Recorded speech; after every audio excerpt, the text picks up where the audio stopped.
O Revista Brasil TVT conversa agora com o professor Wallace Moreira, da Faculdade de Economia da Universidade Federal da Bahia. Boa noite, professor Wallace Moreira. Prazer falar contigo, seja muito bem-vindo. Boa noite, o prazer é todo meu. Agradeço e fico muito lisonjeado pelo convite. Prazer é nosso, professor. Professor Wallace, inflação na casa dos 2 dígitos, desemprego em alta e carestia que a gente não aguenta mais. Aonde tudo isso vai parar, professor? Bom, eu acho que é importante a gente primeiro recapitular que essa crise ela não é apenas de agora, como resultado da Covid, da pandemia, né? Eu acho isso muito importante a gente recapitular que desde 2015, desde do golpe contra a presidenta Dilma, né, a economia brasileira passa por um processo de retração. É importante lembrar que em 2015 e 2016 nós somamos quase 7% negativo do PIB. Posteriormente, tivemos crescimento de 1,5%, 1,6%, que anteriormente, quando era dos governos do PT, era chamado de PIBinho, e agora é chamado de recuperação. Né? Só que nós tivemos crescimentos baixos entre 2007, 2018 e 2019, e em 2020 nós tivemos a pandemia. Só que tem um detalhe em relação à pandemia, que no primeiro trimestre de 2020 o PIB já apresentava queda de crescimento de menos 1,2%, ou seja, mesmo sem o impacto da Covid, a economia brasileira já apontava para um crescimento medíocre ou até mesmo negativo. Qual é o resultado disso? É que nós estamos tendo um agravamento, principalmente, como você falou, das condições do mercado de trabalho. A taxa de desemprego, a taxa de desocupação hoje, embora tenha caído para 13,2%, ainda permanece muito alta e bem acima, né, do período anterior à crise de 2015. E veja, e não só a taxa de desocupação ela é alta, como também há todos os indicadores com um elevado nível de precarização com queda de renda, renda média e massa salarial dos trabalhadores. Né? Ou seja, a gente está com a queda da taxa de desocupação, mas com a precarização e queda de renda da classe trabalhadora. Por outro lado, como você mesmo citou, tem a questão do nível de preços. Veja, a inflação na economia brasileira, ela não é de demanda. É uma inflação que vem como resultado de falta de insumos, que é uma questão da economia internacional, mas ao mesmo tempo por resultado dos preços administrados. O melhor exemplo disso é a Petrobras, que vem adotando uma política de preços, inclusive batendo recorde de lucro no segundo e terceiro trimestre e transferindo esse dinheiro para acionistas. Só consumando o segundo e terceiro trimestre deste ano, já foram liberados ou destinados para acionistas quase 70 bilhões de reais.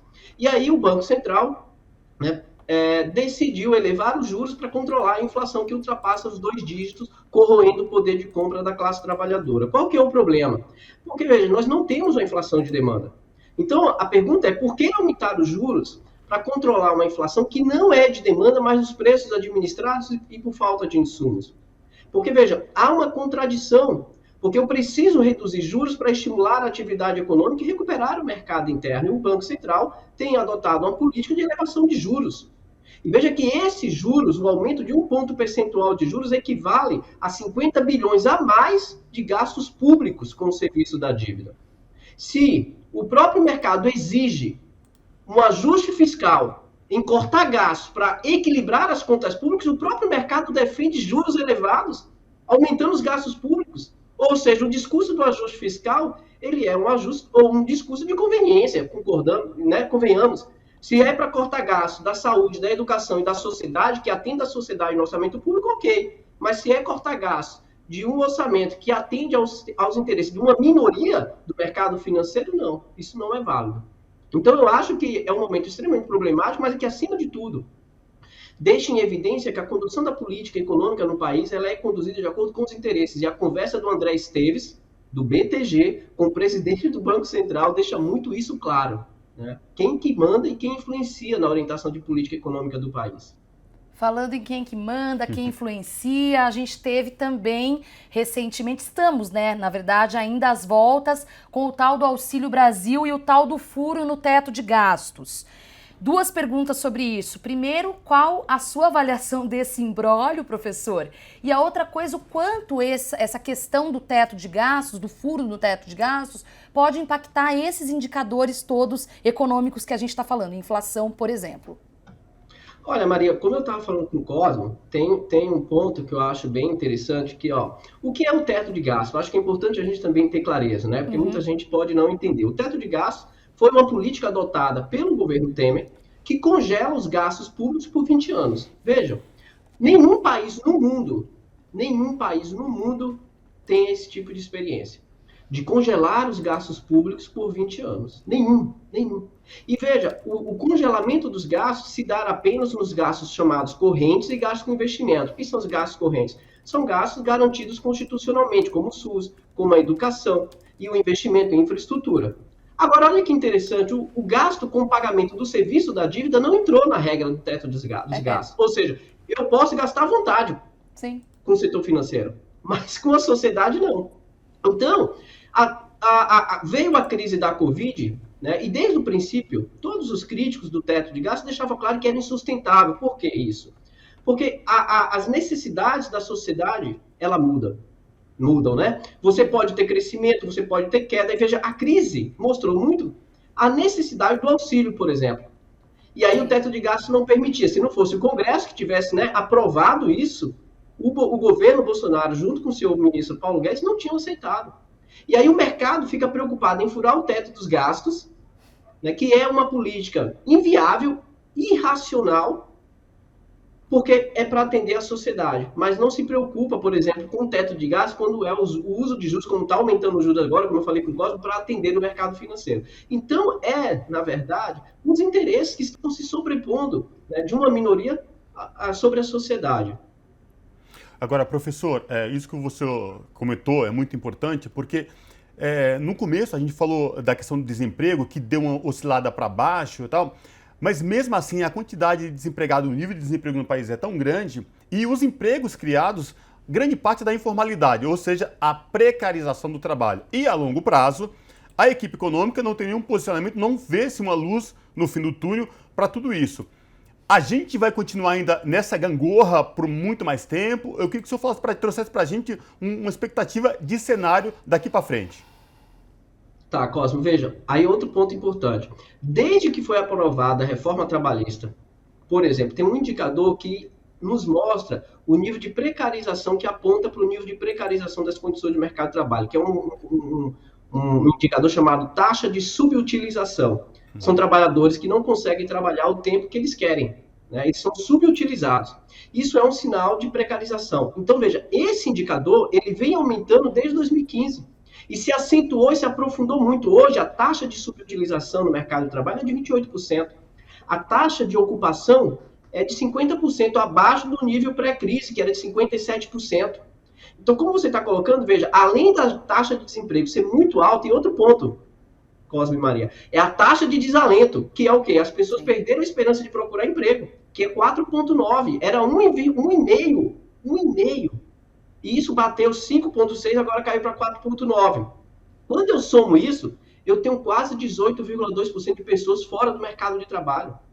E aí é o que está. Os indicadores mostram que essa precarização não é por causa da crise, é porque é uma transformação estrutural que a reforma trabalhista está gerando, nível de trabalho precarizado, parcial, com queda de renda. Saiu uma pesquisa recente mostrando que o salário médio do trabalhador sem carteira é muito mais baixo do que o salário médio do trabalhador com carteira.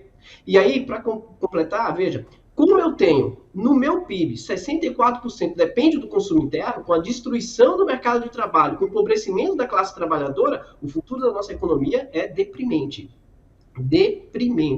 Né? Porque, veja, como já tem perspectiva de que no próximo ano nós podemos ter até taxa negativa de crescimento, olhem só, né? Significa dizer que o mercado de trabalho não vai se recuperar, eu não vou criar empregos. E aí fica a pergunta, cadê os 6 milhões de empregos que o senhor Henrique Meirelles prometeu quando fez a reforma trabalhista? E a proposta do governo do senhor Paulo Guedes é fazer uma nova reforma trabalhista. E, segundo ele, vai gerar 2 milhões de empregos. Quem que acredita nessas pessoas? Quem que vai acreditar numa promessa como a do Henrique Meirelles? Olha o nível que nós estamos no mercado de trabalho. E quem vai acreditar mais ainda em uma pessoa que mente compulsivamente, como o senhor Paulo Guedes, que tem contas em paraísos fiscais, que ganha com a desvalorização cambial, que ganha com a crise da economia brasileira? Não há perspectiva, lamentavelmente, não há perspectiva no curto prazo de uma recuperação. E, na minha avaliação, se houver, nós precisamos rever essa reforma trabalhista. Vou dar um exemplo rápido. A Coreia do Sul passou por uma reforma trabalhista similar à nossa. Qual foi o resultado? Precarização das condições de mercado de trabalho e crescimento do empobrecimento do trabalhador. O Round 6, que está fazendo tanto sucesso no Brasil e no mundo, ele mostra um pouco essa realidade, né, de como que a vida na Coreia se deteriorou. E muitos liberais que estão adorando o Round 6 não querem discutir o filme, porque o filme faz uma crítica à agenda neoliberal que é tão exaltada aqui pelos economistas de mercado e pelo Paulo Guedes.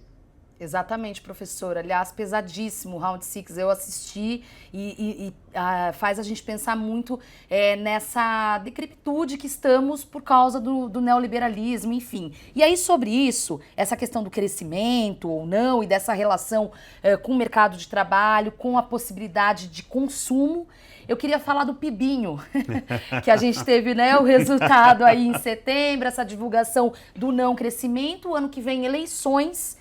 Como que esse PIBinho e essa perspectiva de não crescimento, vão continuar impactando e gerando essa depauperização da classe trabalhadora, como estamos vivendo, e o impacto político para as eleições do ano que vem?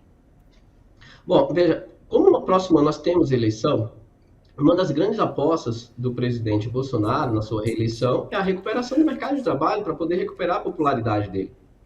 Tanto é que aí a ideia dele de destruir o Bolsa Família e criar o Auxílio Brasil, que vai tirar 20 milhões de pessoas e acabar com um programa institucionalizado, com várias condicionalidades, para criar um auxílio de caráter eleitoreiro, é um reconhecimento, né, da queda da popularidade dele e de recuperar a imagem dele. E o crescimento e a retomada do crescimento econômico do próximo ano é fundamental, é essencial.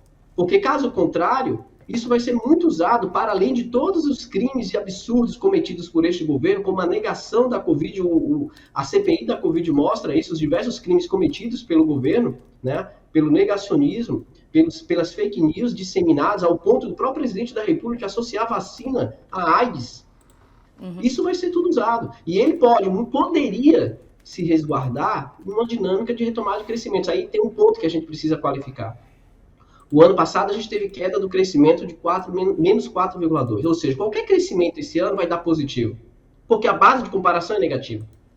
Então, para a gente ter uma ideia, se de fato teríamos um crescimento sustentável, e em V de fato, e não o V do Paulo Guedes, que ele criou na cabeça dele, só na cabeça dele, que é como se o país estivesse decolando, teríamos que ter um crescimento sustentável, até mesmo para recuperar o mercado interno, e isso não vai acontecer por tudo aquilo que nós estamos vendo agora, né? O Banco Central aumentando a taxa de juros e a insistência em manter o teto de gastos e o ajuste fiscal. Sem se liberar desse teto de gastos e repensar a política monetária e retomando a política de investimento público, que está nos seus menores percentuais da história, dificilmente teremos recuperação vigorosa. Dificilmente.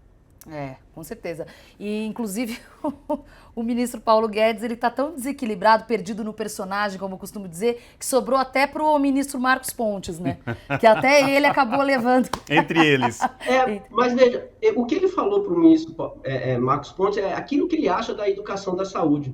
Entende? Ele expressou a visão que ele tem da pesquisa, da ciência, da universidade pública, né? Que nós somos estúpidos e burros.